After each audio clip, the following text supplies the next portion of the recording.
Recording 12. 1. You know how it is, you get stuck in your ways sometimes. But this was a real leap into the unknown.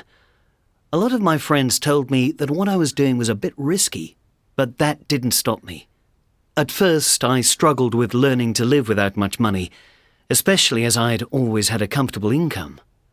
But the opportunity to do something a bit more meaningful meant that transition was less stressful. We shouldn't be afraid of breaking from routine. 2.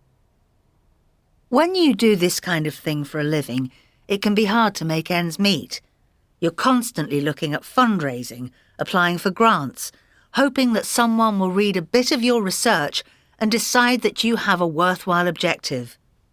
Fortunately, I seem to have sufficient to keep things going, and social media can help with crowdfunding. But even if I didn't have the funding, I'd still keep up what I do, even with a limited budget. 3.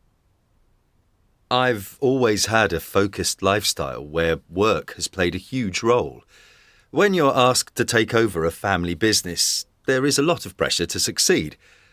Although I've been constantly busy for the last few years, I've never felt overwhelmed. Typically, I'd say I'm at the factory between 8 and 10 hours most days. Rather than see this as a problem, I've come to recognise that you need to enjoy what you're doing.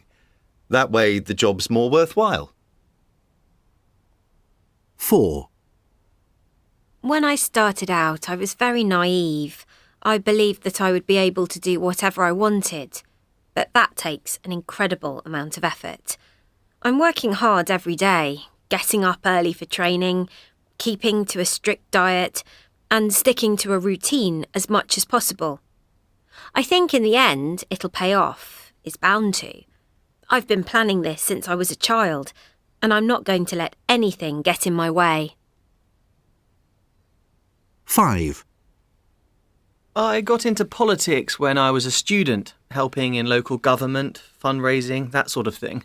I've worked with some of these people for years, so they're like family to me. But you need to be on your guard.